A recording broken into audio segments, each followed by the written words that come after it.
ഇതോടുകൂടി റണ്ണിംഗ് സ്റ്റാഫിന്റെ പ്രശ്നങ്ങളെല്ലാം തീർന്നൊന്നുമല്ല. വലിയ വലിയ പ്രശ്നങ്ങൾക്ക് വടിവെട്ടാൻ പോയിട്ടേ ഉള്ളൂ. ഈ 8ാം ശമ്പള കമ്മീഷനിൽ വരുമ്പോൾ അവിടെ ഉണ്ടായിരുന്ന ചർച്ചകൾ ശരിക്കും അതുമായിട്ട് ബന്ധപ്പെട്ട ക്വസ്റ്റനെയർ എല്ലാവരും ഒന്ന് വായിക്കണം. ആ ക്വസ്റ്റനെയറൊക്കെ വായിക്കുമ്പോൾ ഒരു കാര്യം മനസ്സിലാകും. ഈ പെട്ടെന്ന് ഒറ്റ നോട്ടത്തിൽ വായിക്കുമ്പോൾ തോന്നും നമ്മളെന്തോ വലിയ കോർപ്പറേറ്റ് സ്ഥാപനങ്ങളുടെ ശമ്പളത്തിനോടൊപ്പം എത്തിക്കാൻ പോവുകയാണെന്ന് പെട്ടെന്നല്ല തോന്നും. പക്ഷെ ആ കോർപ്പറേറ്റ് സ്ഥാപനം എന്ന് പറഞ്ഞിട്ട് അബദ്ധത്തിന് പോലും ഈ മുകേഷ് അംബാനിയുടെയോ അദാനിയുടെയോ ശമ്പളമാണ് തരാൻ പോകുന്നതെന്ന് കരുതരുത്. കോർപ്പറേറ്റ് സെക്ടറിൽ തികച്ചും നാമമാത്രമായ ശമ്പളം മേടിക്കുന്ന ഒത്തിരി പേരുണ്ടെന്നും അതിൽ നല്ലൊരു ശതമാനത്തിന് പെൻഷൻ ഇല്ലെന്നും ഈ പെൻഷൻ പോലുള്ള കാര്യത്തെ സംബന്ധിച്ച് 8ാം ശമ്പള കമ്മീഷനിൽ ഒന്നും പ്രതിപാദിച്ചിട്ടില്ലെന്നും പെൻഷനാകുന്ന ഇവരും ഞാനും ഇവിടെ ഇരിക്കുന്ന നിരവധി പേരും ഈ പെൻഷന്റെ കാര്യത്തിൽ വലിയൊരു അനിശ്ചിതത്വത്തിലേക്കാണ് 8ാം ശമ്പള കമ്മീഷനിൽ പോകുന്നതെന്നും അങ്ങനെ വരുമ്പോൾ നമ്മളുടെ 55% ഉൾപ്പെടെയുള്ള പ്രശ്നങ്ങളെ സംബന്ധിച്ച് നിരവധി വലിയ വലിയ പോരാട്ടങ്ങൾക്ക് തയ്യാറാകേണ്ടതുണ്ടെന്ന തിരിച്ചറിവും എല്ലാം ഇതുപോലുള്ള സമ്മേളനങ്ങളിൽ പങ്കെടുക്കുമ്പോൾ നമുക്ക് ഉണ്ടാകേണ്ടതാണ്. വലിയ കാര്യം ഈ പ്രശ്നം അത് റെയിൽവേക്കാണോ? ഞാൻ പറഞ്ഞപ്പോ അത് റെയിൽവേ പറഞ്ഞതാണ് എന്ന് കൃത്യമായി പലർക്കും മനസ്സിലായിട്ടായിരിക്കും കരുതിയാണ് സോണൽ സെക്രട്ടറി പറഞ്ഞത്. ഇത് റെയിൽവേ പറഞ്ഞത് എടുത്തു പറഞ്ഞിരിക്കുകയാണ് കോടതി. റെയിൽവേ പറഞ്ഞ ആ കാര്യങ്ങൾ കോടതി വളരെ വിശദമായി ഒരു 3-4 പേജുകളിൽ ഈ കാര്യങ്ങൾ പറഞ്ഞിരിക്കുകയാണ്. അപ്പൊ ഈ സമരം ഈ രാജ്യവ്യാപകമായി നടത്തുവാൻ സംഘടന തയ്യാറാകുന്ന ഈ ഘട്ടത്തിൽ സംഘടന ഒരു വിധത്തിൽ അത് ഏറ്റവും കൂടുതൽ കടപ്പെട്ടിരിക്കേണ്ടത് ആ ഷോർട്ട് ഫിലിമിൽ പ്രവർത്തിച്ച പിന്നണി ആൾക്കാരോടൊക്കെയാണ്. പ്രത്യേകിച്ചും സുധരത്തിനെ പോലുള്ള നിരവധി പേരോടാണ് എന്ന കാര്യം കൂടി ഓർക്കേണ്ടത്. ഞാൻ ആദ്യമേ പറയും, ഞാൻ എല്ലാവരെ പറ്റിയും വിശദമായി പറഞ്ഞു പോകുന്നില്ല. ഇത് തന്നെ വിശദമായിട്ടല്ല പറഞ്ഞത്. ഈ എത്രയോ യാത്രകളിൽ ഞാനും പുരുഷോത്തമനും സിന്ധുവും മക്കളും ഞാൻ പലപ്പോഴും ഓർക്കട്ടെ, ഇവരില്ലാത്തൊരു യാത്രകളൊന്നും ഉണ്ടായിരുന്നില്ല. എല്ലാ യാത്രകളും ഇവരുണ്ടായിരുന്നു. എൻ്റെ മക്കളൊക്കെ വളരെ ചെറുതായിരുന്നു തോന്നുന്നില്ല. ഇവരെല്ലാവരും ഒന്നിച്ച് നിരവധി യാത്രകൾ നടത്തിയിട്ടുണ്ട്. പലപ്പോഴും ഞാൻ ഡൽഹിയിലൊക്കെ ചെന്ന് കഴിഞ്ഞാൽ എൻ്റെ മക്കളെയും ഭാര്യയൊക്കെ ഈ സിന്ധുവിനെ ഏൽപ്പിക്കും. പിന്നെ ഓരോ യാത്രകളും ഓരോ പോരാട്ടങ്ങളായിരുന്നു. സഖാവ് സജീവനെ കുറിച്ച് ഇങ്ങനെ വലിയൊരു പോരാട്ടത്തിന്റെ കുറേയധികം ചാർജ് ഷീറ്റുകളെ പറ്റിയൊക്കെ പറയുമ്പോൾ പലരും ചോദിക്കും, അപ്പം അദ്ദേഹത്തിന്റെ പോരാട്ടം ചിലപ്പോൾ അദ്ദേഹം സിനിമയിലൊന്നും അഭിനയിച്ചിട്ടുണ്ടായില്ല. ഞാൻ സജീവ് സിനിമയിലൊന്നും അഭിനയിച്ച് കണ്ടില്ല. ലോക്കോ റണ്ണിങ് കേടർന്ന് ഈ ലോക്കോ റണ്ണിങ് സമൂഹത്തിന് ചെയ്ത വലിയ പോരാട്ടങ്ങൾ കൊണ്ടുള്ള ഫലങ്ങളെ ഞാൻ അതിന്റെ വലിയ അർത്ഥത്തിൽ തന്നെ കാണുന്നു. നിങ്ങൾക്ക് എല്ലാവർക്കും അഭിനന്ദനങ്ങൾ അറിയിക്കുന്നു, ദീർഘായുസ് നേരുന്നു. അതിനോടൊപ്പം നിങ്ങളാരും ഈ വീട്ടിൽ പോയി ചുമ്മാ ഇരിക്കും എന്നൊന്നും ഞാൻ കരുതുന്നില്ല. അഭിനയത്തിലൂടെയാണെങ്കിലും അല്ലാത്ത പ്രവൃത്തികളിലൂടെയാണെങ്കിലും തീർച്ചയായും സുന്ദരവും പുരുഷോത്തമനും സജീവുമെല്ലാം അവർക്ക് കഴിയുന്ന മേഖലകളിൽ പ്രത്യക്ഷമായി തന്നെ വന്ന് ഈ നാടിൻ്റെ റണ്ണിങ് കേഡറിന്റെ റെയിൽവേയുടെ പ്രശ്നങ്ങളിലും പ്രതിഷേധങ്ങളിലും എല്ലാം പങ്കെടുക്കണമെന്നും ആ പ്രതിഷേധങ്ങളിൽ മുമ്പോട്ട് നയിക്കുവാൻ ഉണ്ടാകണമെന്നും അഭ്യർത്ഥിക്കുന്നതിനോടൊപ്പം ഈ വരാൻ പോകുന്ന കാലത്ത് ഞാൻ പറഞ്ഞല്ലോ, ഭയപ്പെടുത്താനായിട്ടൊന്നുമല്ല. പെൻഷനെ സംബന്ധിച്ച് 8ാം ശമ്പള കമ്മീഷൻ പറഞ്ഞിട്ടില്ല, അതുകൊണ്ട് പറഞ്ഞിട്ടില്ല എന്ന് പറഞ്ഞു, അത്രേ ഉള്ളൂ. അത് റിവൈസ് ചെയ്യണമെന്ന് പറഞ്ഞിട്ടില്ല. ഈ അടുത്തിടയ്ക്ക് ആക്ടിൽ എന്ത് പറ്റി? ആക്ടിൽ പറഞ്ഞു ഈ നിങ്ങളെല്ലാം ഇതിനോടൊപ്പം ചേരണമെന്നും ഒരിക്കൽ കൂടി അഭ്യർത്ഥിച്ചുകൊണ്ട് വീണ്ടും എല്ലാവിധ മംഗളങ്ങളും നേർന്നുകൊണ്ട് ഞാൻ എൻ്റെ വാക്കുകളൊക്കെ സമർപ്പിക്കുന്നു. അതിന് ഉദ്ഘാടനം ചെയ്യുന്നില്ല, ഉദ്ഘാടനം ചെയ്തതാണ്. അത് എല്ലാവർക്കും നന്ദി, നമസ്കാരം. സോണൽ സെക്രട്ടറി KP വർഗീസ് സംസാരിക്കും.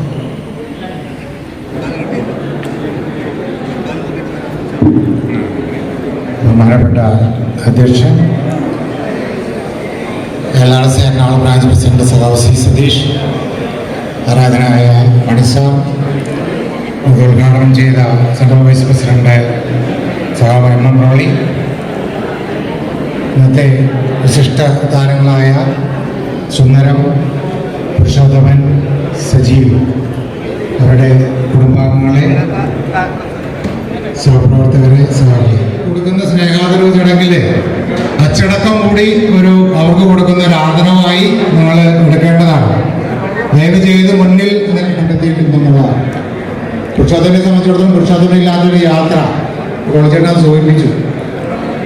CWC ആയാലും പാർലമെന്റ് തന്നെ ആയാലും ആ പുരുഷോത്തമൻ നയിക്കുന്ന MR രാധാകൃഷ്ണൻ നേതൃത്വത്തിൽ പുരുഷോത്തമനും ചേർന്ന് നയിക്കുന്ന ആ ടീമാണ് അവിടുത്തെ പങ്കാളിത്തം ഉറപ്പാക്കുന്നത്. അല്ലാതെ ഒരു ധർണയ്ക്ക് വിളിച്ചാൽ മാത്രം പോയി അറ്റൻഡ് ചെയ്യാൻ ചിലപ്പോൾ ആരും തയ്യാറായെന്ന് വരില്ല. അപ്പം നമ്മൾ അതിനോട് ചേർന്നൊരു പ്രോഗ്രാം കൂടി അറേഞ്ച് ചെയ്യുമ്പോൾ നമുക്ക് കുറേ അംഗങ്ങളെ പങ്കെടുപ്പിക്കാൻ കഴിയും. അതോടൊപ്പം തന്നെ നമ്മുടെ കുറേ ഫാമിലി മെമ്പേഴ്സ്, നമ്മുടെ ശരിക്കും പറഞ്ഞാൽ കുറേ സിന്ധു ഉൾപ്പെടെയുള്ള ഫാമിലി മെമ്പേഴ്സ് നമ്മുടെ മെമ്പേഴ്സ് പോലെ തന്നെയാണ്. അവിടെ നടക്കുന്ന കാര്യങ്ങൾ നേരിട്ട് കണ്ട് ബോധ്യപ്പെടാനായിട്ട് സാധിക്കുന്നൊരു ഇതാണ്. ഇപ്പോൾ ഏറ്റവും അവസാനം നടന്ന ഡൽഹിയിൽ നടന്ന CWC പാർലമെന്റ് മാർച്ച്, അതിൽ തന്നെ ധാരാളം അംഗങ്ങൾ നമ്മളെ പങ്കെടുത്തിരുന്നു. അതിൻ്റെ പ്രധാന ആവശ്യം എന്ന് പറയുന്നത് നേരത്തെ സൂചിപ്പിച്ച പോലെ നമ്മുടെ കിലോമീറ്റർ അലവൻസിലുള്ള കിട്ടേണ്ടിയിരുന്ന വർധനവ്, അതായിരുന്നു ഒരു പ്രധാന ഡിമാൻഡ്. അതോടൊപ്പം തന്നെ നമുക്ക് അർഹമായ 70% എക്സംഷൻ, ടാക്സ് എക്സംഷൻ, ഈ കേവലം ഈ 2 ഡിമാൻഡുകളെ ഉയർത്തിക്കൊണ്ട് മാത്രമായിരുന്നു നമ്മൾ ആ പാർലമെന്റ് ധർണ നടത്തിയത്. 2024 ജനുവരിയിൽ തുടങ്ങിയ ആ പ്രക്ഷോഭ പരിപാടികൾ 2.5 വർഷം നീണ്ടു നിന്നിട്ടാണ് നമുക്ക് അതിനൊരു റിസൾട്ട് കിട്ടിയത്. ഉദ്ദേശിച്ച രീതിയിലല്ല റിസൾട്ട് കിട്ടിയിരുന്നെങ്കിൽ പോലും അതിന് റിസൾട്ട് കിട്ടി എന്നുള്ളതാണ് എൻ്റെ ഇത്. 70% എക്സംഷൻ അത് നമ്മൾ ആവശ്യപ്പെട്ട പ്രകാരം തന്നെ ഇൻകം ടാക്സ് റൂളിൽ അമെൻഡ് ചെയ്തുകൊണ്ട് നമുക്ക് ആ ഇത് പ്രാബല്യത്തിൽ വന്നിരിക്കുകയാണ്. അപ്പോൾ അതിനുവേണ്ടി നമ്മൾ നടത്തിയ നിരന്തരമായ പോരാട്ടങ്ങൾ, അതിനെപ്പറ്റി പറയുമ്പോൾ ഒരു കാര്യം കൂടി ഞാൻ സൂചിപ്പിക്കാൻ ആഗ്രഹിക്കുകയാണ്. നമ്മളൊരു 48 മണിക്കൂർ നിരാഹാരം എല്ലാ ഡിവിഷനുകളിലും നടത്തിയിരുന്നു. നമ്മുടെ ഡിവിഷനിൽ അത് തിരുവനന്തപുരത്തും എറണാകുളത്തും നമ്മൾ നടത്തി, 2 സ്ഥലത്ത് നടത്തി. DRM ഓഫീസിന് മുമ്പിൽ 48 മണിക്കൂർ നിരാഹാരം അനുഷ്ഠിച്ചു. റണ്ണിംഗ് റൂമുകൾ ബോയ്ക്കോട്ട് ചെയ്തുകൊണ്ട് റണ്ണിംഗ് റൂമുകളിൽ നിന്ന് ഭക്ഷണം കഴിക്കാതെ ഈ 2 ദിവസവും നമ്മൾ ആ സമരം മുന്നോട്ട് കൊണ്ടുപോയി. നിർഭാഗ്യവശാൽ ആ 2 ദിവസവും ഇതൊരു റണ്ണിംഗ് സ്റ്റാഫിനെ സംബന്ധിക്കുന്ന ഒരു പൊതു ആവശ്യമായിട്ട് പോലും ആ റണ്ണിംഗ് റൂമിലെ ഭക്ഷണം ഒഴിവാക്കാൻ പോലും തയ്യാറാകാതിരുന്ന ഒരു വിഭാഗം തൊഴിലാളികളും നമ്മുടെ കൂട്ടത്തിലുണ്ട്. ഇതര കാറ്റഗറിയിൽപ്പെട്ടവരും അല്ലെങ്കിൽ ഇതര സംഘടനകളിൽപ്പെട്ടവരും. ആ റണ്ണിംഗ് റൂമിൽ നിന്ന് ഭക്ഷണം ഒഴിവാക്കിയതുകൊണ്ട് നമ്മൾ നിരാഹാരം ഇരിക്കാൻ അവരോട് ആവശ്യപ്പെട്ടില്ല. ആ റണ്ണിംഗ് റൂമിലെ ഭക്ഷണം ഒഴിവാക്കാൻ പറഞ്ഞിട്ട് പോലും ഒഴിവാക്കിയില്ല. റണ്ണിംഗ് റൂമിൽ നിന്ന് ഭക്ഷണം കഴിച്ചവരുടെ ലിസ്റ്റ് എൻ്റെ കയ്യിലുണ്ട്. അപ്പോൾ എന്തുകൊണ്ടാണ് അതിനെ കഴിക്കാൻ പ്രേരിപ്പിച്ചത്? ഇതൊന്നും കിട്ടാൻ പോകുന്ന കാര്യമല്ലെന്ന് അവരന്നേ തീരുമാനിച്ചു. ഈ അംഗീകാര സംഘടന ഉൾപ്പെടെ ട്രാഫിക് റണ്ണിംഗ് സ്റ്റാഫ് ഉൾപ്പെടെ ഇത് കിട്ടാൻ പോകുന്നില്ല, അതിനു വേണ്ടിയിട്ട് മെനക്കെടാൻ വയ്യ, നിരാഹാരം അനുഷ്ഠിക്കാൻ വയ്യ എന്നുള്ള ചിന്തയുടെ അടിസ്ഥാനത്തിൽ ആ ഭക്ഷണം കഴിക്കാൻ അവർ തയ്യാറായതാണ് ഞാൻ മനസ്സിലാക്കുന്നത്. കുറ്റപ്പെടുത്താൻ വേണ്ടിയിട്ടല്ല. ഇനി അങ്ങോട്ട് യോജിച്ച പോരാട്ടങ്ങൾ, സംഘടനാ ഭേദമന്യേ കാറ്റഗറി ഭേദമന്യേ യോജിച്ച പോരാട്ടങ്ങളുടെ ആവശ്യകതയെ പറ്റി സൂചിപ്പിക്കാൻ വേണ്ടിയിട്ടാണ് ഞാനത് സൂചിപ്പിച്ചത്. ഇനിയും നമ്മൾ ആവശ്യപ്പെട്ട പ്രകാരം 20% വർധന നമുക്ക് കിട്ടിയിട്ടില്ല. അതോടൊപ്പം തന്നെ നേരത്തെ സൂചിപ്പിച്ച പോലെ പേ കമ്മീഷനുമായിട്ട് ബന്ധപ്പെട്ടുള്ള പ്രശ്നങ്ങൾ, പേയ്മെന്റ്, ഇതെല്ലാം ഇനി അങ്ങോട്ടുള്ള ഇതിൻ്റെല്ലാം ഭാവി ക്ലാസ്സിലാണ്. ഈ കൂടിയിരിക്കുന്നതിൽ ഒട്ടനവധി പേര് റിട്ടയർഡ് ആൻസാണ്. റിട്ടയർഡ് ആൻസിനെ സംബന്ധിച്ചിടത്തോളം അവരെല്ലാം ഓൾഡ് പെൻഷൻ സ്കീമുകളിലാണ്, പെൻഷൻ കിട്ടുന്നുണ്ട്, എല്ലാം കിട്ടുന്നുണ്ട്. പക്ഷേ 8ാം ശമ്പള കമ്മീഷനിൽ അവരുടെ പെൻഷൻ പുനർനിർണയം ചെയ്യാൻ ഗവൺമെന്റ് പറഞ്ഞിട്ടില്ല. ഈ മൂവർക്കും എല്ലാവിധ ആയുരാരോഗ്യ സൗഖ്യങ്ങളും ഞാൻ നേരിടുന്നതോടൊപ്പം ഇന്ത്യൻ ഓപ്പറേഷൻ സ്റ്റാഫ് അസോസിയേഷന്റെ സംസ്ഥാന കമ്മിറ്റിക്ക് വേണ്ടി അഭിവാദ്യം ചെയ്യുകയും ചെയ്യാം. അഭിവാദ്യം ചെയ്തുകൊണ്ട് നിർത്തുന്നുണ്ട്.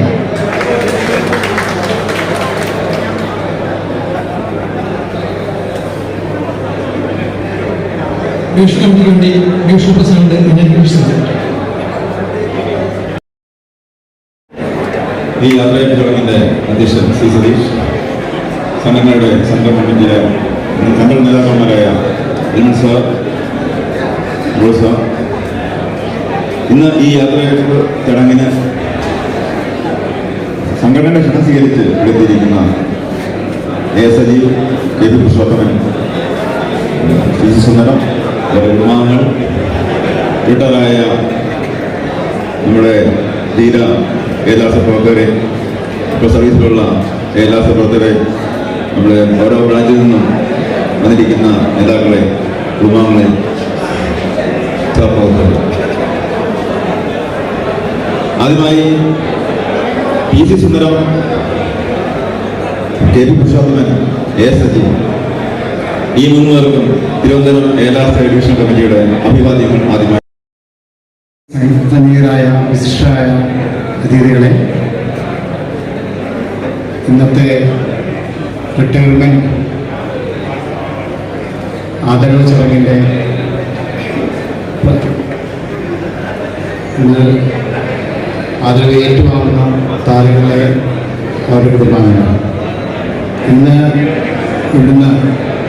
ഇന്നല്ല മെയ് 31 സർവീസിൽ നിന്ന് പിരിഞ്ഞു പോയ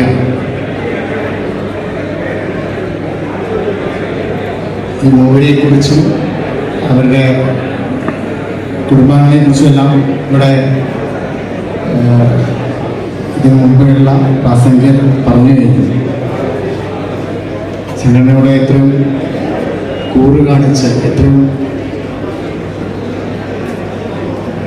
പ്രിയപ്പെട്ടവരായിരുന്നു അവർ എന്ന് ഇതുവരെയുള്ള പ്രാസംഗികർ പറഞ്ഞു കഴിഞ്ഞു. എനിക്ക് മുന്നിൽ കൂടുതൽ വാക്കുകൾ എഴുതി ചേർക്കാനൊന്നുമില്ല.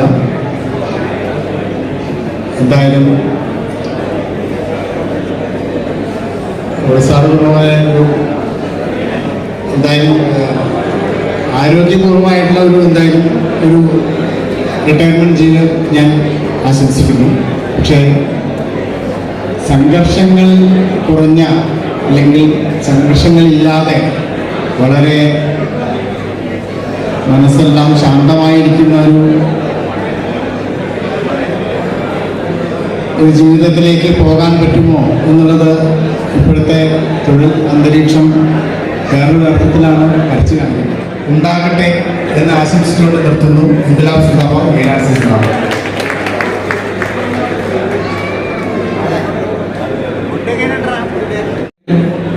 CD രാജചന്ദ്രൻ, അധ്യക്ഷൻ സി സതീഷ്, ഉദ്ഘാടകൻ central vice president MM Roly, വേദിയിലുള്ള zonal secretary Varghese, divisional president NN Girish Kumar, ഏറ്റവും പ്രിയങ്കരനായ സുന്ദരം, സജിത, ഏറ്റവും പ്രിയപ്പെട്ട പുരുഷോത്തമൻ, പ്രിയ സിന്ധു, പ്രിയങ്കരനായ സജീവ്, പ്രിയപ്പെട്ട സിന്ധു ടീച്ചർ, മക്കളുടെ എല്ലാവരുടെയും പേര് പറയുന്നതാണ് എൻ്റെ രീതി. സമയപരിമിതി കൊണ്ട് അഡ്വക്കേറ്റിൻ്റെയും ഡോക്ടറിൻ്റെയും ഒക്കെ ഞാൻ ഓർക്കുന്നു. പ്രിയപ്പെട്ട ബന്ധുജനങ്ങളെ, പ്രിയമുള്ള സഹപ്രവർത്തകരെ, പതിറ്റാണ്ടുകൾ നീണ്ട റെയിൽവേ ജീവിതത്തിൻ്റെ പൂർണ്ണതയാണ് കഴിഞ്ഞ 31-ാം തീയതി 3 പേരുടെയും ജീവിതത്തിൽ സംഭവിച്ചത്. യുവാവായിരിക്കെ റെയിൽവേയിൽ ജോലിക്ക് കയറുകയും റെയിൽവേയുടെ നിയമങ്ങളും നിബന്ധനകൾക്കും വിധേയമായി ഉത്തരവാദിത്തപൂർണമായി ജോലി ചെയ്യുകയും ഒപ്പം സഹപ്രവർത്തകരോട് അത്യധികം സ്നേഹത്തോടെ പെരുമാറുകയും സഹപ്രവർത്തകരുടെ വിശ്വാസത്തെ, സഹപ്രവർത്തകരെ ഉൾക്കൊള്ളുന്ന സംഘടനയോട് 100% വിധേയത്വം പുലർത്തുകയും ചെയ്തതുകൊണ്ടാണ് ഇവിടെ സംസാരിച്ചവർക്ക് ഇവരെക്കുറിച്ച് പറഞ്ഞിട്ടും തീരാതെ പോകുന്നത്. 3 പേരുടെയും പൊതുവായുള്ള സവിശേഷത ഞങ്ങളോടൊപ്പം ചേർന്ന് നിന്നു എന്നുള്ളതും ഞങ്ങളൊക്കെ വിശ്വസിക്കുന്ന പ്രസ്ഥാനത്തോട് 100% ആത്മാർത്ഥത പുലർത്തിയെന്നുള്ളതാണ്. അതുകൊണ്ടാണ് ആ സ്നേഹത്തിന് തിരിച്ച് ഒരു സ്നേഹവും ആ പ്രസ്ഥാനത്തോട് കാണിച്ച ആത്മാർത്ഥതയും വിധേയത്വവും അതിൻ്റെ ലക്ഷ്യങ്ങൾ, താല്പര്യങ്ങൾ വിജയിക്കുന്നതിന് വേണ്ടിയുള്ള സമർപ്പണത്തിനുമുള്ള തിരിച്ചുള്ള ആദരവുമാണ് സ്നേഹാദരവ് എന്നുള്ള വാക്കിലൂടെ ഈ സംഘടന ഉദ്ദേശിക്കുന്നത്. യാത്രയപ്പെന്നല്ല ഫ്ലെക്സിൽ എഴുതിയിരിക്കുന്നത്, സ്നേഹാദരവെന്ന്. നൽകിയ സ്നേഹത്തിന് തിരിച്ച് സ്നേഹം നൽകുകയും നൽകിയ ആദരവിന് തിരിച്ച്, നൽകിയ ഇടപെടലിന് തിരിച്ച് ആദരവും നൽകുക എന്നുള്ളത് ഏതൊരു സഹപ്രവർത്തകൻ്റെയും ആ സഹപ്രവർത്തകൻ ഉൾക്കൊള്ളുന്ന പ്രസ്ഥാനത്തിൻ്റെയും കടമയാണ്. ആ കടമയാണ് ആത്മാർത്ഥതയിലൂടെ ഇതിൻ്റെ സംഘാടകർ ഇവിടെ നടത്തുന്നത്. പ്രസംഗങ്ങൾ വായ്ത്താരികളാണ്, അങ്ങനെ വിശേഷിപ്പിക്കാറുണ്ട്. പ്രസംഗങ്ങൾ വായുവിൽ അലിഞ്ഞു പോകുന്നതാണ്, അത് ആരോർത്തിരിക്കാനാണ് എന്ന് വിശേഷിപ്പിക്കാറുണ്ട്. ഈ ചടങ്ങുകളൊക്കെ ആർഭാടമല്ലേ എന്ന് വിശ്വസിക്കുന്നവരുമുണ്ട്. പക്ഷെ എന്തുകൊണ്ട് ഈ ചടങ്ങ് നടത്തണം എന്ന് ഞങ്ങൾ ആഗ്രഹിക്കുന്നു, അല്ലെങ്കിൽ അസോസിയേഷൻ ആഗ്രഹിക്കുന്നു എന്ന് ചോദിച്ചാൽ, ഈ ഇടപെടലുകൾ അടുത്ത തലമുറയോട് പറഞ്ഞു കൊടുക്കേണ്ടതുണ്ട്. ഇത്രയും ആത്മാർത്ഥമായിട്ട് ഈ പ്രസ്ഥാനത്തോട് സഹകരിച്ചവർ ആയിരുന്നു ഇവരെന്ന് വിളിച്ചു പറയേണ്ടതുണ്ട്. ഈ ചടങ്ങുകളോട് വിമുഖത കാണിക്കുന്ന 1-2 പേരെങ്കിലുമുണ്ട് നീണ്ട വർഷങ്ങൾ സേവനമനുഷ്ഠിച്ച ശേഷം. അങ്ങനെ ഈ അടുത്ത മാസവും അങ്ങനെ ഒരു സംഭവം ഉണ്ടായി. അപ്പം നമുക്ക് സ്വാഗതം പറഞ്ഞ ബ്രാഞ്ച് സെക്രട്ടറി ശ്രീ ബിജു ആ വ്യക്തിയുടെ വീട്ടിൽ ചെന്നിരുന്നു. വ്യക്തിയുടെ വീട്ടിൽ ചെന്നിട്ട് അദ്ദേഹത്തിൻ്റെ ഭാര്യയോട് പറഞ്ഞ ഒരു വാചകമുണ്ട്, ഞാൻ കേട്ടറിഞ്ഞതാണ്. അതായത് കുടുംബം എന്ന് പറയുന്നത്, ഈ തൊഴിൽ മേഖലയിൽ കുടുംബം എന്ന് പറയുന്നത് പല കാര്യങ്ങളിലും സഹപ്രവർത്തകരെക്കാൾ പുറകിലാണ്. ചില കാര്യങ്ങളിലെന്നല്ല പറഞ്ഞത്, പല കാര്യങ്ങളിലും സഹപ്രവർത്തകരെക്കാൾ, അല്ലെങ്കിൽ സഹപ്രവർത്തകർ വിശ്വസിക്കുന്ന പ്രസ്ഥാനത്തേക്കാൾ പുറകിലാണെന്നാണ് പറഞ്ഞത്. ഭാര്യയോട് തന്നെയാണ് പറഞ്ഞത്. എന്തുകൊണ്ടാണ് ബ്രാഞ്ച് സെക്രട്ടറി അങ്ങനെ ഒരു വീട്ടിൽ ചെന്ന് പറയുക? ഇതിനോട് വിമുഖത കാണിക്കുന്ന ഒരു കുടുംബത്തോട് പറയുകയാണ്. ആ കുടുംബത്തിലെ ഏറ്റവും ഉത്തരവാദിത്തപ്പെട്ട ആളെന്ന് പറയുന്നത് അദ്ദേഹത്തിൻ്റെ ഭാര്യ തന്നെയാണ്. അതിൻ്റെ കാരണമെന്ന് പറയുന്നത്, വീട്ടിൽ നിന്ന് പുറപ്പെട്ട് ക്രൂ ബുക്കിംഗ് ഓഫീസിൽ, അല്ലെങ്കിൽ ജോലി ചെയ്യുന്നത് എവിടെയാണോ ആ ഓഫീസിൽ എത്തിക്കഴിഞ്ഞാൽ പിന്നീട് അദ്ദേഹത്തിൻ്റെ മുഴുവൻ കാര്യങ്ങളും ഞങ്ങളോടൊപ്പമാണ്. ഒരുപക്ഷെ ഭാര്യയോടൊപ്പം ഊണ് കഴിച്ചതിൽ കൂടുതൽ ഞങ്ങളോടൊപ്പം അദ്ദേഹം ഊണ് കഴിച്ചിട്ടുണ്ടാവും. വീട്ടിൽ കിടന്നുറങ്ങിയതിനേക്കാൾ കൂടുതൽ ഞങ്ങളോടൊപ്പം ഉറങ്ങിയിട്ടുണ്ടാവും. വീട്ടിലിരുന്ന് പത്രം വായിച്ചതിനേക്കാൾ കൂടുതൽ ഞങ്ങളുടെ റെസ്റ്റ് റൂമുകളിലുള്ള, വിശ്രമ സ്ഥലങ്ങളിലുള്ള വിശ്രമ മുറികളിലെ വായനാ മുറിയിൽ നിന്ന് പത്രം വായിച്ചിട്ടുണ്ടാകും. വീട്ടിലുള്ളവരോട് സംസാരിച്ചതിനേക്കാൾ കൂടുതലായിട്ട് ഞങ്ങളോടായിരിക്കും അവർ സംസാരിച്ചിട്ടുണ്ടാവുക. കാരണം വീട്ടിൽ നിന്ന് ഇറങ്ങിക്കഴിഞ്ഞ് 24, 36, 72, 96 മണിക്കൂർ കഴിഞ്ഞ് ചെന്ന് കഴിയുമ്പോൾ വീട്ടിൽ അത്യാവശ്യം കാര്യങ്ങൾ ചെയ്യാനുള്ള സമയം മാത്രമേ പിന്നീടുണ്ടാകൂ. അങ്ങനെ ഒരു ഹൃദ്യമായ ബന്ധം സൃഷ്ടിച്ചെടുക്കുന്ന ഒരു തൊഴിൽ മേഖല ആയതുകൊണ്ട് ആ തൊഴിൽ മേഖലയിൽ സഹകരിച്ചവരെ ആദരിക്കുകയും അവരോട് നൽകിയ സ്നേഹത്തിന് പ്രത്യഭിവാദ്യം, പ്രതിസ്നേഹം നൽകുക കടമയാവുന്നത് കൊണ്ടാണ് ഈ രീതിയിൽ ചടങ്ങുകൾ മാറുന്നത്. അതുകൊണ്ട് തന്നെ അവർ നൽകിയ സംഭാവനകൾ അത് 4 പതിറ്റാണ്ടിനടുത്ത് നീളുന്നത്, 35-36 വർഷം സർവീസ് കഴിഞ്ഞു പോകുന്ന ഈ 35-36 വർഷം കുടുംബത്തോടൊപ്പം കഴിഞ്ഞതിനേക്കാൾ കൂടുതൽ സമയം ഞങ്ങളോടൊപ്പം ചെലവഴിച്ചു എന്നുള്ളത് കൊണ്ടാണ് ഈ ചടങ്ങുകളിൽ ഈ നേതാക്കന്മാർ സംസാരിച്ചിട്ട് ഞാൻ ഇവിടെ നിർത്തുകയാണെന്ന് പറഞ്ഞുകൊണ്ട് അവസാനിക്കുന്നത്. പറഞ്ഞാലും തീരാത്തത്ര ഹൃദ്യമായ ബന്ധങ്ങൾ. ഒരു പക്ഷേ പുരുഷോത്തമൻ ആദ്യമായിട്ടായിരിക്കും ഇത്രയും സമയം ഒരു വേദിയിൽ ഇങ്ങനെ ഇരിക്കുന്നത്. അവിടെ ഇരിക്കുന്ന 3 പേരിൽ ഏറ്റവും ആശങ്കയുള്ള മുഖവും പുരുഷോത്തമൻ്റെ തന്നെയാണ്. കാരണം ഞാൻ വിളിച്ചിട്ട് വന്നുള്ളവർക്ക് വേണ്ടിയുള്ള എല്ലാ കാര്യങ്ങളും കൃത്യമായിട്ട് നടക്കുന്നുണ്ടോ എന്നുള്ള അന്വേഷണം ആ ഫോണിലൂടെ അദ്ദേഹം നടത്തിക്കൊണ്ടിരിക്കുകയാണ്. അത്രയും ആത്മാർത്ഥമായിട്ട് ജീവിതത്തിൽ സഹപ്രവർത്തകരോട് ഇടപെടുന്ന 3 പേരാണ്. പണ്ട് ബാലചന്ദ്രൻ കൊള്ളിക്കാട് ഒരു കവിത എഴുതിയിട്ടുണ്ട്. കവിതയിലെ 2 വരികൾ: കൊലപാതകത്തിനും ആത്മഹത്യക്കുമിടയിലൂടെ ആർത്തുപായുന്നൊരു ഈ ജീവിതം എന്നുള്ള വരികൾ തിരുവനന്തപുരം പ്രസ് ക്ലബ്ബിൽ ഞങ്ങളൊരു സമ്മേളനം നടത്തിയപ്പോൾ അവിടെ അന്ന് പങ്കെടുത്തിരുന്ന എംപിമാരും മന്ത്രിമാരും ഒക്കെ എടുത്ത ആ സമ്മേളനത്തിൽ പറഞ്ഞിരുന്നു, ഒരുപക്ഷെ ഈ ആത്മഹത്യയ്ക്കും കൊലപാതകങ്ങൾക്കുമിടയിലൂടെ കടന്നു പോകുന്ന ജീവിതമായതുകൊണ്ടാകാം നിങ്ങളിൽ നിന്ന് സർഗധനരായ കലാകാരന്മാർ, സർഗധനരായ സാഹിത്യകാരന്മാർ, സർഗധനരായ ജീവിതത്തിലെ വ്യത്യസ്ത മേഖലകളിൽ പ്രത്യക്ഷപ്പെടുന്നത് അഭിനന്ദനാർഹമായ രീതിയിൽ ഇടപെടാൻ കഴിയുന്നവർ ഉണ്ടാകാത്തതെന്നുള്ളൊരു ചിന്ത അവിടെ പങ്കുവെച്ചു. പക്ഷേ അതിനെയും കൂടി അതിജീവിച്ച ഒരു കലാകാരൻ ആണ് ഈ വേദിയിലിരിക്കുന്ന TC സുന്ദരം. അതിന് അഭിമാനമുള്ള കാര്യം തന്നെയാണ്. അത് വിളിച്ചു പറയുന്നത് ആർഭാടമാകുമോ? അത് സത്യമല്ലേ? അതുപോലെ തന്നെ AS സജീവ് ഒരു നേതാവല്ല. പക്ഷേ AS സജീവിൻ്റെ ബാച്ച് തീപ്പൊരി ബാച്ചായി. അവർ തീരുമാനിക്കേണ്ട എന്താണോ അതിനെ അനുസരിച്ചുകൊണ്ട് ആ തീപ്പൊരികളിൽ ഒരാളായിട്ട് നിശബ്ദമായിട്ട് നിന്ന ആളാണ് AS സജി. യാത്രകൾ മാത്രമല്ല പുരുഷോത്തമനെ അംഗീകരിക്കുന്നത്, യാത്രകൾക്ക് വേണ്ടി മാത്രമല്ല, യാത്രകൾ ശ്രദ്ധയിൽപ്പെട്ടതുകൊണ്ട് നേതാക്കന്മാർ അത് സൂചിപ്പിച്ചതെന്ന് മാത്രമേ ഉള്ളൂ. ആരാണ് പുരുഷോത്തമൻ എന്ന് ചോദിച്ചാൽ പുരുഷോത്തമനോട് രണ്ട് കാര്യങ്ങളിൽ എനിക്ക് വിയോജിപ്പുണ്ട്. അത് എത്ര പുകഴ്ത്തലാണെന്ന് പറഞ്ഞാലും വാഴ്ത്തലാണെന്ന് പറഞ്ഞാലും ഞാനത് പറയുകയും ചെയ്യും. പുരുഷോത്തമൻ ഒരിക്കലും പ്രൊമോഷൻ ഡിക്ലൈൻ ചെയ്ത് റിട്ടയർ ആകേണ്ട ആളല്ല. ഞാനതിനോട് അദ്ദേഹത്തോട് ആ വിയോജിപ്പ് ഏത് വേദിയിലും പറഞ്ഞു. അദ്ദേഹം എല്ലാ പ്രൊമോഷനും വാങ്ങി സംഘടനയുടെ ഉന്നത പദവിയിൽ എത്തേണ്ട ആളാണ്. ഉന്നത പദവിയിൽ നിന്ന് തന്നെയാണ് റിട്ടയർ ആകുന്നത്. കാരണം ഏത് നേതാവും എടുക്കുന്നതിനേക്കാൾ കൂടുതൽ ലീവ് പുരുഷോത്തമൻ എടുത്തിട്ടുണ്ട്. ഏത് നേതാവും പങ്കെടുക്കുന്ന ഏത് മീറ്റിങ്ങിലും പുരുഷോത്തമൻ പങ്കാളിയായിരുന്നു. പക്ഷെ പുരുഷോത്തമൻ നേതൃത്വ പദവിയിൽ എത്താതെ പോയതിൻ്റെ കാരണം അദ്ദേഹം ഈ പ്രൊമോഷൻ നിഷേധിച്ചത് കൊണ്ടാണ്. അദ്ദേഹത്തിൻ്റെ വ്യക്തിപരമായ തീരുമാനങ്ങൾ ആ വിയോജിപ്പം പറയാനുള്ളത് കൂടിയാണ് ഈ വേദി. പക്ഷെ പുരുഷോത്തമൻ ഇല്ലായിരുന്നുവെങ്കിൽ, പുരുഷോത്തമൻ എന്ന് പറയുന്ന ഒരാൾ സംഘടനയിൽ ഇല്ലായിരുന്നെങ്കിൽ യാത്രകൾ മാത്രമല്ല, അത്രയും സോഷ്യൽ മീഡിയ വ്യാപകമല്ലാതിരുന്ന കാലത്ത് എല്ലാ പ്രചരണങ്ങളും നോട്ടീസുകളിലൂടെയും പോസ്റ്ററുകളിലൂടെയും ഫ്ലെക്സുകളിലൂടെയുമായിരുന്നു. ഓരോ നേതാക്കന്മാരെ എഴുതി കൊടുക്കുന്ന നോട്ടീസുകളുമായിട്ട്, നോട്ടീസിൻ്റെ മാറ്ററുമായിട്ട് എറണാകുളത്ത് പുരുഷോത്തമൻ കയറി ഇറങ്ങാത്ത പ്രസ്സുകളില്ല. ആ പ്രസ്സുകളിൽ നിന്ന് പ്രൂഫ് കിട്ടിക്കഴിഞ്ഞാൽ ആ പ്രൂഫുമായിട്ട് വീണ്ടും നേതാക്കന്മാരുടെ ആഗമനം കാത്ത് പ്ലാറ്റ്ഫോമിൽ പുരുഷോത്തമൻ ഇരിക്കുമായിരുന്നു. ചില നേതാക്കന്മാരെഴുതുന്ന മലയാള വാക്ക് എന്നതാണെന്ന് കണ്ടുപിടിക്കാൻ പഠിപ്പിച്ച സ്കൂളിലെ അധ്യാപകനെ വിളിച്ചു ചോദിക്കേണ്ടി വരും. ആ രീതിയിലാണ് എഴുത്ത്. പക്ഷെ പുരുഷോത്തമൻ അവിടെയെല്ലാം ക്ഷമയോടുകൂടി നേതാക്കന്മാരെ കാത്തിരുന്ന് ഈ നോട്ടീസുകൾ എല്ലാം തയ്യാറാക്കി, ഫ്ലെക്സുകളെല്ലാം തയ്യാറാക്കി, ബാനറുകളെല്ലാം തയ്യാറാക്കി. മാത്രമല്ല ഇതെല്ലാം എവിടെയെല്ലാമോ എത്തിക്കേണ്ടത് അവിടേക്കെല്ലാം കൊടുത്തുവിടാനുള്ള ഉത്തരവാദിത്വം പുരുഷോത്തമൻ സ്വയം ഏൽക്കുമായിരുന്നു. പുരുഷോത്തമൻ നിന്നിട്ടുള്ളത്രയും റിസർവേഷൻ കൗണ്ടറുകളുടെ ക്യൂവിൽ വേറെ ഒരു തൊഴിലാളി നിന്നിട്ടുണ്ടാകില്ല. സകല നേതാക്കന്മാരുടെ റിസർവേഷന് വേണ്ടി അന്നത്തെ കൗണ്ടറുകളിൽ മണിക്കൂർ കണക്ക് പുരുഷോത്തമൻ ക്യൂ നിന്നിട്ടുണ്ട്. നേതാക്കന്മാരിൽ വരുന്ന വണ്ടി നോക്കി ആ ടിക്കറ്റുകൾ അവരെ ഏൽപ്പിച്ചു കഴിഞ്ഞ് പുരുഷോത്തമൻ വീട്ടിലേക്ക് പോകും. ചെറിയ ചെറിയ സാമ്പത്തിക പദ്ധതികൾ ഉണ്ടായിരുന്ന കാലത്ത് പുരുഷോത്തമനെ ഏൽപ്പിക്കുന്ന തുക വളരെ വലിയ തുകയായിരിക്കും.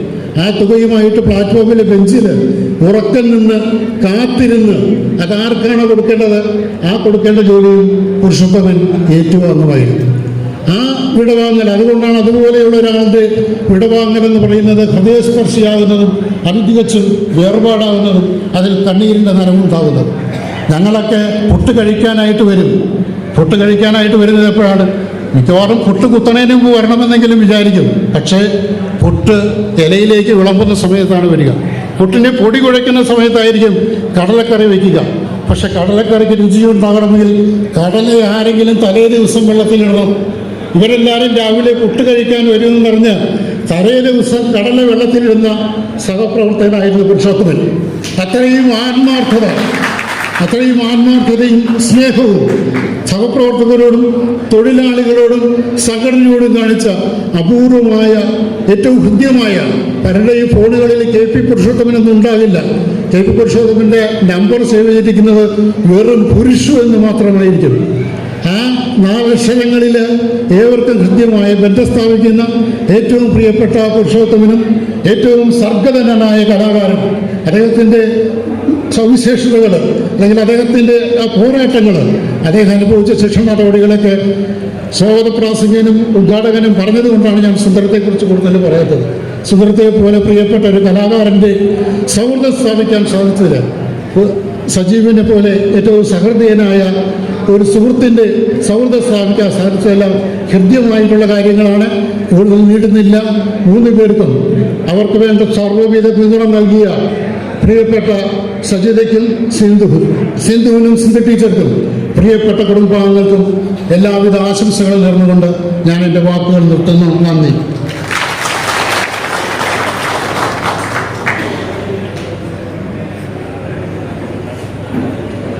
സേലം ഡിവിഷണൽ പ്രസിഡന്റ് ശ്രീനിവാസ് ഭട്ട്, ബഹുമാന്യരായ നേതാക്കന്മാരെ, ഇനി ഇതിൽ കൂടുതലൊരു സ്നേഹാദരവ് 3 പേർക്കും കിട്ടാനില്ല.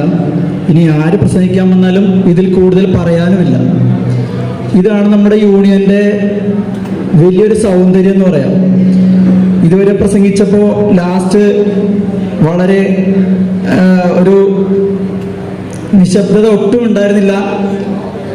ആണെങ്കിൽ CD രാജാർ സംസാരിച്ചപ്പോൾ എത്ര സ്പഷ്ടമായിട്ടാണ് എല്ലാവരും കേട്ടിരുന്നതെന്ന്, അതെന്തുകൊണ്ടാണെന്നും നമുക്ക് ഈ പ്രസംഗം കേട്ടതുകൊണ്ട് നമുക്ക് മനസ്സിലാക്കാം.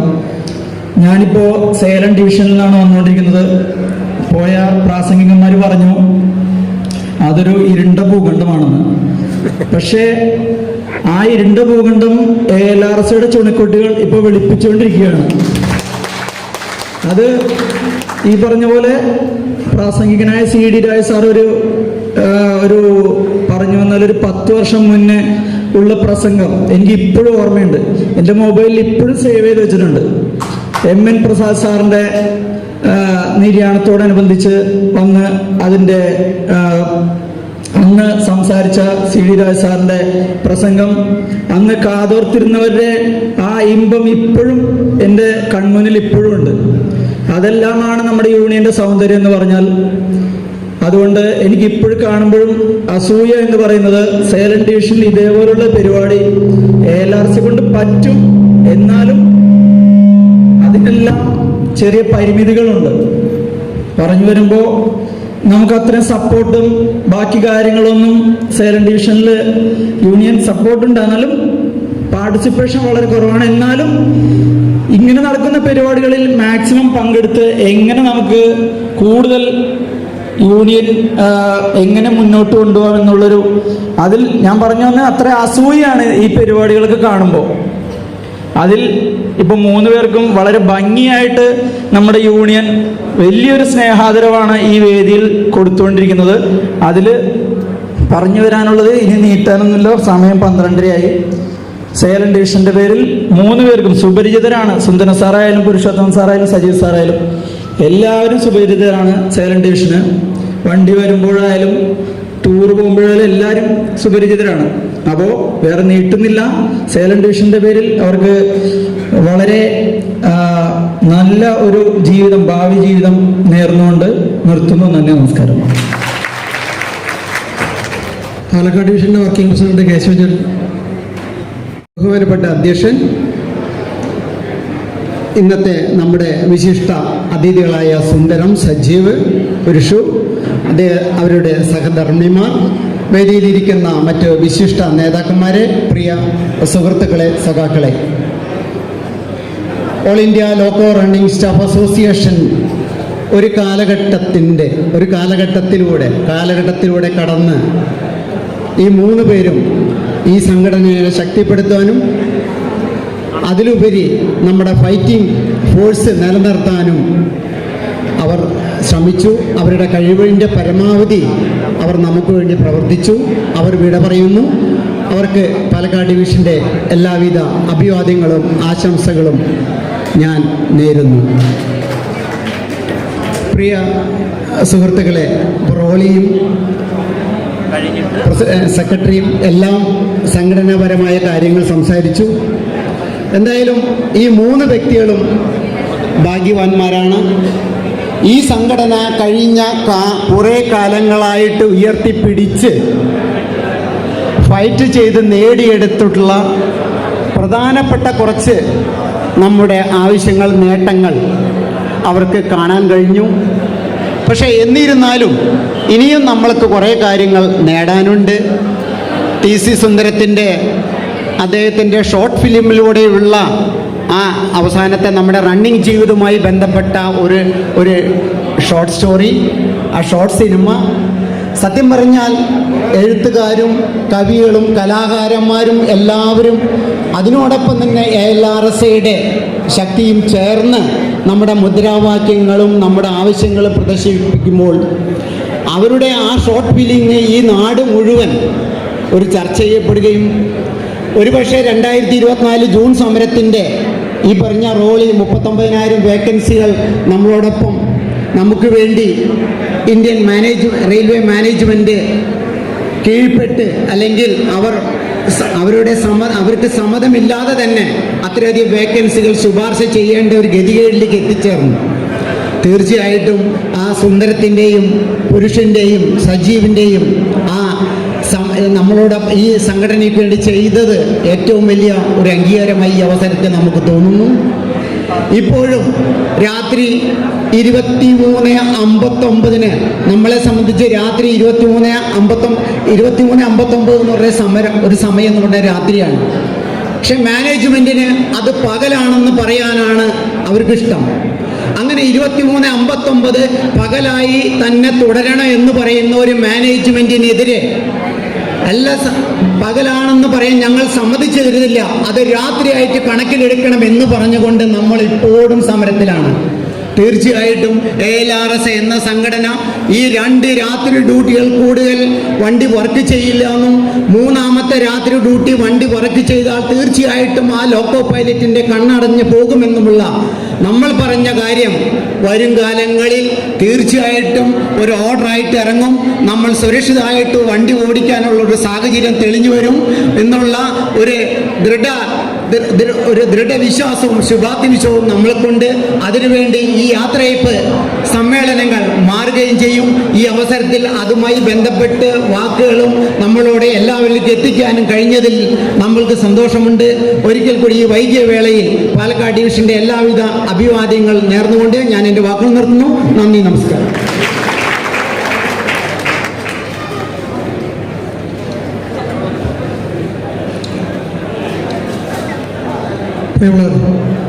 നമ്മുടെ PR സമരത്തിനോടനുബന്ധിച്ച് നമ്മുടെ സഖാക്കൾക്ക് ട്രിച്ചി ഡിവിഷനിലേക്ക് ഒരു ട്രാൻസ്ഫർ ഇടുകയും ആ ട്രാൻസ്ഫറിനെ നമ്മുടെ ഹൈക്കോടതിയിലും CAT-യിലും നമുക്ക് വേണ്ടി സംസാരിച്ച് അവരെ ഈ ഡിവിഷനിൽ തന്നെ നിലനിർത്തിയതിന് നമ്മുടെ അഡ്വക്കേറ്റ് ഗോവിന്ദ് സ്വാമി സാറാണ്. സാർ ഈ വേദിയിലെത്തിയിട്ടുണ്ട്. നിങ്ങൾ എല്ലാവർക്കും വേണ്ടി അദ്ദേഹത്തെ ഈ യോഗത്തിലേക്ക് സ്വാഗതം ചെയ്യുന്നു. ഇത് കഴിഞ്ഞ് നമ്മുടെ സ്നേഹാദരവ് ചടങ്ങ് ആരംഭിക്കുകയാണ്. അതിനു മുമ്പ് central working committee member PN Soman railway ജീവിതത്തിൽ 30-36 കൊല്ലം സർവീസ്, 40 കൊല്ലമൊക്കെ സർവീസ് കഴിഞ്ഞ ആൾക്കാരാണ് റിട്ടയർ ആയിക്കൊണ്ടിരിക്കുന്നത്. പ്രത്യേകിച്ച് ഈ മാസം വളരെയധികം ആൾക്കാർ റിട്ടയറായെന്നുള്ള വാസ്തവം. നമ്മുടെ എറണാകുളം മാത്രം 6 പേര് ഒരുമിച്ച് റിട്ടയർ ആവുന്ന സാഹചര്യം ഈ മാസം മാത്രം. അപ്പം അത്തരത്തിൽ ഏറ്റവും കൂടുതൽ ജീവനക്കാർ റിട്ടയർ ആവുന്നു. ജീവനക്കാർ റിട്ടയർ ആകുമ്പോൾ നമുക്കറിയാം, കഴിഞ്ഞ മാസം സംസ്ഥാന ഗവൺമെൻറ്റിൽ തന്നെ ഏതാണ്ട് 3000-ലധികം പേര് ഒറ്റയടിക്ക് റിട്ടയറായി ഒരു മാസം. ആ രീതിയിൽ റിട്ടയർമെൻറ്റ് ഒന്നിനൊന്നിന് കൂടുതൽ വന്നുകൊണ്ടിരിക്കുന്ന ഒരു കാലഘട്ടമാണ്. കാരണം ഒരു 30-35 കൊല്ലം മുമ്പാണ് പുതിയ റിക്രൂട്ടിംഗ് ആരംഭിച്ച് ആ രീതിയിൽ വന്നത്. RRB റിക്രൂട്ടിങ്ങിലൂടെ കയറിയ ആൾക്കാരൊക്കെയാണ് ഇപ്പോൾ നമ്മുടെ ആൾക്കാർ റിട്ടയർ ആയിക്കൊണ്ടിരിക്കുന്ന ലോക്കോ പൈലറ്റുമാരെല്ലാം.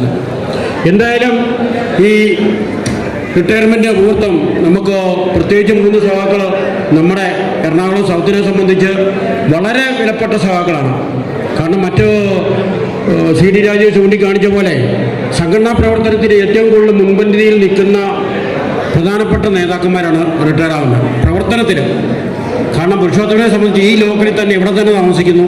നമ്മുടെ ഈ കോർപ്പറേഷൻ മെമ്പറാണ്. ഇത് ഫുൾ ടൈം ഇവിടെ തന്നെ ഉണ്ടാകുന്നു, അവൈലബിളാണ്. LPS സെൻറ്റർ എന്നുള്ള രീതിയിൽ എറണാകുളം മാത്രം കേന്ദ്രീകരിച്ച് വർക്ക് ചെയ്യുന്നതുകൊണ്ട് ഏറ്റവും കൂടുതൽ തൊഴിലാളികളോടൊപ്പം നിന്നോ മിങ്കിൾ ചെയ്യുകയും മറ്റ് സംഘടനകളോടൊപ്പം DRO അടക്കം മറ്റ് സംഘടനകളോടൊപ്പം ഒരുമിച്ച് വർക്ക് ചെയ്യുകയും നമ്മുടെ സംഘടനാ പ്രവർത്തനം ഏറ്റവും കൂടുതൽ നിയന്ത്രിക്കുകയും പ്രവർത്തനം നടത്തുകയും ചെയ്തിരിക്കുന്ന ഒരു സ്വഭാവമാണ്. അതുപോലെ തന്നെയാണ് നമ്മുടെ മുൻ പ്രസിഡൻ്റായിരുന്ന നമുക്ക് അഡ്വക്കേറ്റ് ഗോവിന്ദസ്വാമി അദ്ദേഹം വന്നിട്ടുണ്ട്. 2 വാക്ക് സംസാരിക്കും അല്ലേ സാറ്? 2 വാക്ക് സംസാരിക്കണം.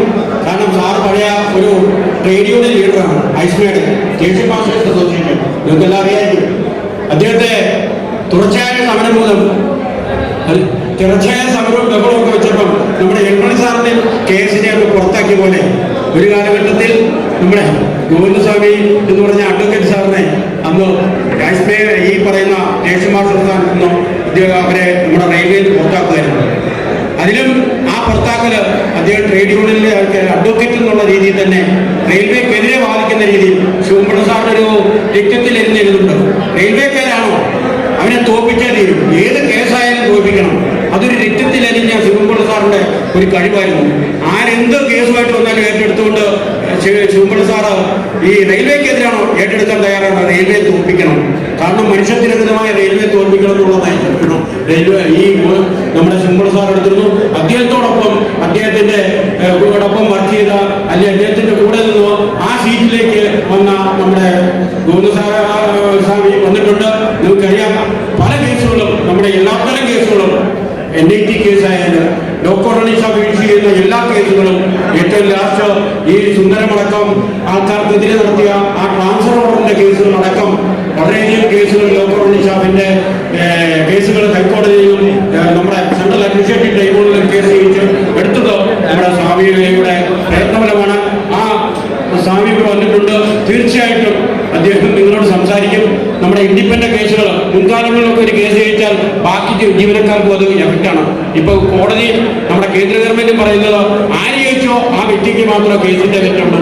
വേറൊരാളുടെ കേസ് അതേ രീതിയിൽ തന്നെയാണ്, അതൊരിക്കലും കൺസിഡർ ചെയ്യില്ല. ഒരു കാലത്ത് കൺസിഡർ ചെയ്യുമായിരുന്നു. ഇപ്പൊ ആ നയങ്ങൾ മാറ്റി കോടതിക്കകത്തൂടെ പോയാൽ മാത്രമേ അടുത്തയാളും കിട്ടുള്ളൂ എന്നുള്ള രീതിയിലേക്ക് നയങ്ങളെല്ലാം മാറിക്കൊണ്ടിരിക്കുന്നു. കോടതിക്കകത്തൂടെ മാത്രം എല്ലാ കാര്യങ്ങളും കിട്ടുന്ന സമീപനത്തിലേക്ക് തന്നെ റെയിൽവേ നടപ്പിലാക്കുന്നത്. അതുകൊണ്ട് തന്നെ നമ്മുടെ കോടതി നമ്മുടെ ഒരു നമ്മുടെ അജിറ്റേഷന്റെ ഒരു ബാധയായിട്ട് മാറിയിട്ടുണ്ട്. ഒരു കാലത്ത് നമ്മൾ central administrative full time work ചെയ്തുകൊണ്ടിരുന്ന സഖാക്കൾ, പ്രത്യേകിച്ച് ഇവരൊക്കെ തന്നെ അവര് റിട്ടയർഡായി നല്ല ജീവിതം നയിക്കട്ടെ, കുടുംബാംഗങ്ങൾക്കും അവർക്കും നല്ല ഭാവങ്ങൾ നേടുന്നത് ഞാൻ നിർത്തുന്നു. അഭിവാദ്യങ്ങൾ. സാറേ, നമ്മളെ നേരത്തെ സൂചിപ്പിച്ച പോലെ നമ്മൾ ഷോ പരിപാടിയായിട്ട് ബന്ധപ്പെട്ട് നിർമ്മിച്ച സൈറൻ എന്ന ഷോർട്ട് ഫിലിമില് അഭിനയിച്ചതുമായിട്ട് ബന്ധപ്പെട്ട് ട്രാൻസ്ഫർ അതിന് ഉണ്ടായ കാരണം എന്ന് പറയുന്നത് അതിന്റെ നമ്മൾ യൂട്യൂബിൽ അപ്ലോഡ് ചെയ്തപ്പോൾ അതിന്റെ സ്വീകാര്യത അത് റെയിൽവേ അധികാരികളെ ഭയപ്പെടുത്തി എന്നുള്ളതാണ്. അപ്പോൾ ആ ഭയപ്പാടിന്റെ അടിസ്ഥാനത്തിൽ ഡിആർ നമ്മളെ വിളിച്ച് അത് യൂട്യൂബിൽ നിന്ന് പിൻവലിക്കണമെന്ന് ആവശ്യപ്പെടുകയുണ്ടായി. പക്ഷേ സമരം തുടങ്ങാനിരിക്കുന്ന സാഹചര്യത്തിൽ നമ്മൾ പിൻവലിക്കണ്ട എന്നുള്ളതായിരുന്നു സംഘടനയുടെ തീരുമാനം. അതിൻ്റെ ദേഷ്യം തീർക്കാനാണ് അവരെ ട്രാൻസ്ഫർ ചെയ്തത്. അപ്പോൾ ആ ട്രാൻസ്ഫറിന് പിന്നെ നമ്മുടെ മുമ്പിലുണ്ടായിരുന്ന വഴി നിയമ പോരാട്ടമായിരുന്നു. ആ നിയമ പോരാട്ടം വളരെ വിജയകരമായി പൂർത്തീകരിച്ചു. അതിന് പ്രധാന ചുക്കാൻ പിടിച്ചത് അഡ്വക്കേറ്റ് ഗോവിന്ദസ്വാമിയാണ്. അദ്ദേഹം നമ്മളോടൊപ്പം ഈ സ്നേഹാദര ചടങ്ങിൽ എത്തിയിട്ടുണ്ട്. അദ്ദേഹത്തെ സംഘടനയ്ക്ക് വേണ്ടിയിട്ട് ആദരിക്കാൻ വേണ്ടിയിട്ട് സഖാവ് CS കിഷോർ സോണൽ വർക്കിംഗ് പ്രസിഡന്റിനെ ക്ഷണിക്കുന്നു. ഗോവിന്ദസ്വാമി ആദരവ് ഏറ്റുവാങ്ങാനായിട്ട് സാർ.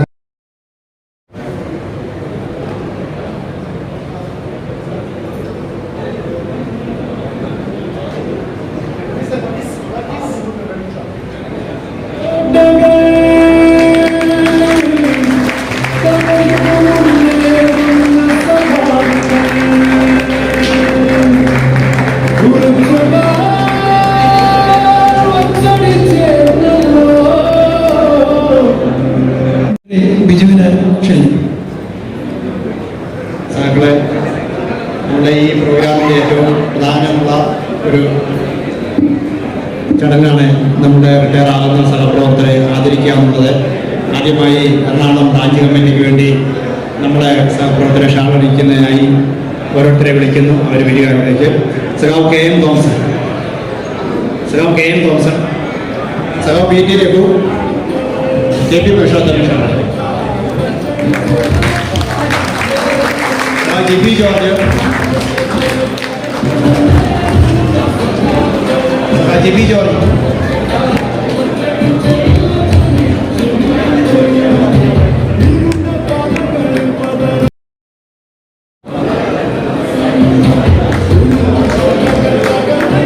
ഗോവിന്ദസ്വാമി സാറ് നമ്മുടെ സഹപ്രവർത്തകരെ ആദരിക്കും.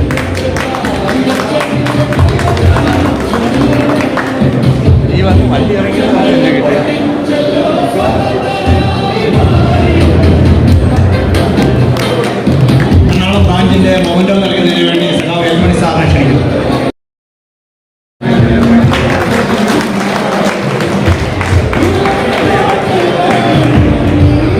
സഖാവ് KP പുരുഷോത്തമനെ മൊമെന്റോ നൽകുന്നു. സഖാവ്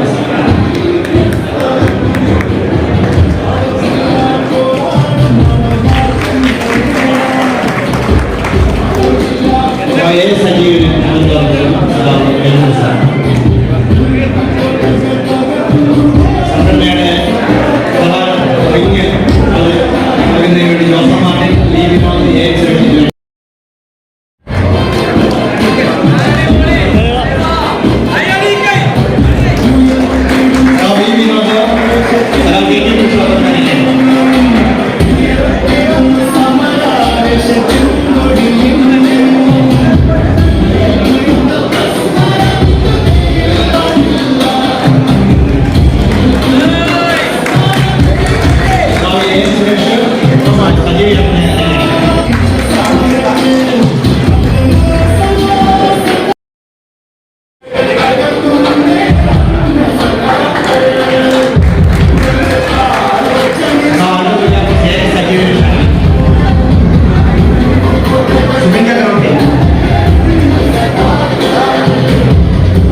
ചെറുപ്പക്കാരും മക്കളും കുടുംബാംഗങ്ങളും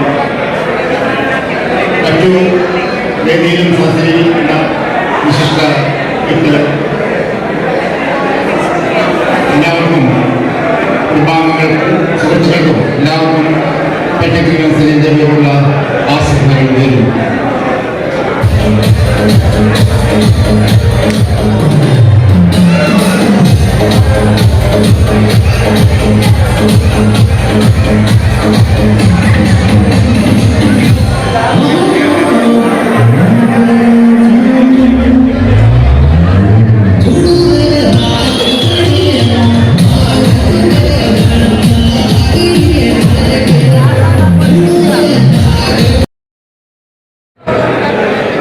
മൂന്ന് പേര് ഈ സംഘടനയുടെ അഭിമാനിച്ച ഘടകമായിരുന്നു എന്ന് ഇന്നിവിടെ കാണാൻ കഴിഞ്ഞ ഒരുപാട് സന്തോഷമുണ്ട്. കാരണം ഞാനിന്ന് സന്തോഷത്തിൻ്റെ അഭിമാനത്തിൻ്റെ ഒരു ധന്യ മുഹൂർത്തത്തിലാണ് നിൽക്കുന്നത്. ഇവിടെ വന്ന പ്രാസംഗികരെ കണ്ടു പറഞ്ഞു, സ്നേഹം കൊടുത്തെങ്കിലേ സ്നേഹം കിട്ടുള്ളൂ എന്ന് പറഞ്ഞു. Means give respects and take respects.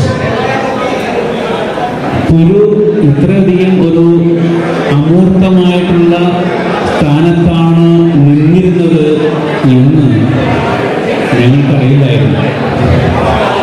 അദ്ദേഹത്തിന് നിങ്ങൾ കൊടുത്തിരിക്കുന്ന ഈ ഒരു ഉയർന്ന സ്ഥാനം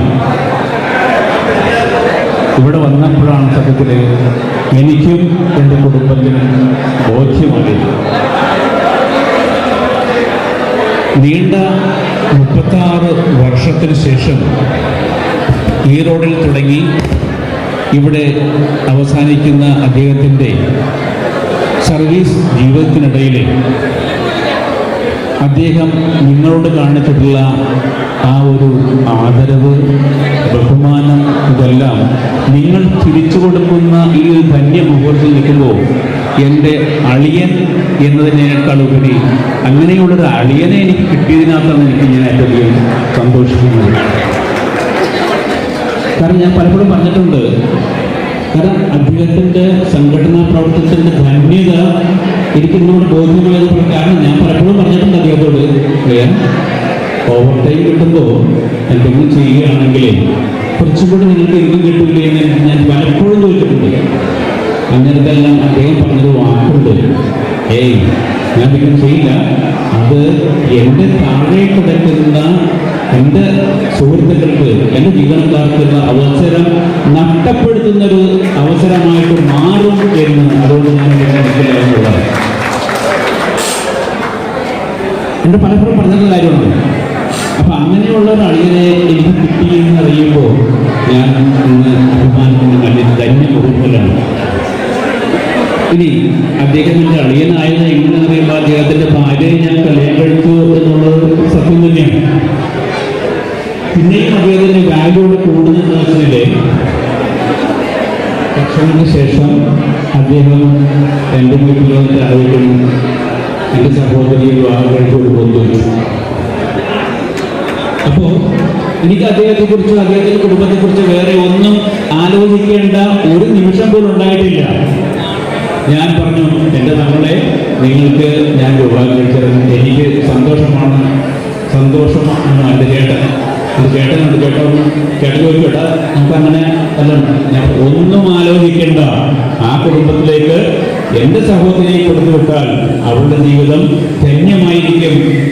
ഒരു വിവേചനാധികാരം ഒന്നും വേണ്ട, ധൈര്യമായിട്ട് കൊടുത്തു എന്ന് പറഞ്ഞാണ്. അങ്ങനെയാണ് ഗുരു ഞങ്ങളുടെ കുടുംബത്തിലേക്ക് വരുന്നത്. അപ്പോൾ ഇവിടെ അദ്ദേഹത്തിന് കിട്ടിയിരിക്കുന്ന ഒരു ആദരവ് എന്ന് പറയുമ്പോൾ, നിങ്ങൾ ഇന്ന് സംഘടന, ഞാനും കുറച്ചു കാലം 15 വർഷത്തോളം എൻ്റെ ഡിപ്പാർട്ട്മെൻറ്റിൻ്റെ CITUവിൻ്റെ സ്റ്റേറ്റ് സെക്രട്ടറി എന്നുള്ളതാണ്. പക്ഷെ അവിടെ കാണാത്ത ഒരുപാട് കാര്യങ്ങൾ പുരുഷനിൽ കാണാൻ കഴിഞ്ഞിട്ടുണ്ട് എന്ന് ഇവിടെ വന്ന് പറഞ്ഞ ഓരോ പ്രാസംഗികരുടെയും അദ്ദേഹത്തിൻ്റെ പേരെനിക്ക് അറിയില്ല, ഈ ഇരിക്കുന്ന മനുഷ്യൻ്റെ അദ്ദേഹത്തിൻ്റെ ആ പ്രാസംഗം തന്നെ വളരെ പോസിറ്റീവായിരുന്നു. അദ്ദേഹത്തിന് എനിക്കൊരു കൈ കൊടുക്കുന്ന ആഗ്രഹം ഉണ്ടായിരുന്നു സത്യത്തിൽ. കാരണം സംഘടനാ പ്രവർത്തനം എന്ന് പറയുന്നത് ഒരു സുസ്ഥിരമായ സേവനം, ഒരു ഗ്രൂപ്പ് പോലും അഴിമതി അല്ലെങ്കിൽ അത്തരത്തിലുള്ള ഒരു പ്രവണതയെ പ്രോത്സാഹിപ്പിക്കുന്നില്ല എന്നൊരു വ്യക്തിയായിരുന്നു പുരുഷോത്തമൻ.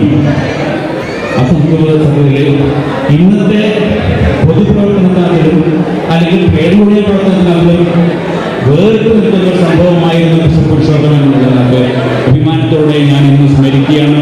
അതിന് സപ്പോർട്ട് ചെയ്ത എല്ലാവരെയും ഞാൻ ഈ അവസരത്തിൽ മുക്തകണ്ഠം പ്രശംസിക്കുകയാണ്. ഇത്തരത്തിലുള്ള ട്രേഡ് യൂണിയൻ നേതാക്കന്മാരെയാണ് നമ്മൾക്ക് ഇന്നത്തെ സമൂഹത്തിൽ ആവശ്യം എന്ന് മാത്രം പറഞ്ഞുകൊണ്ട് ഞാൻ നിർത്തുന്നു. നന്ദി, നമസ്കാരം.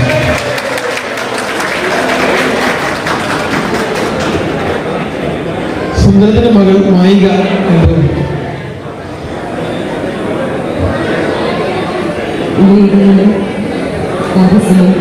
ഉപേക്ഷരായിരിക്കുന്ന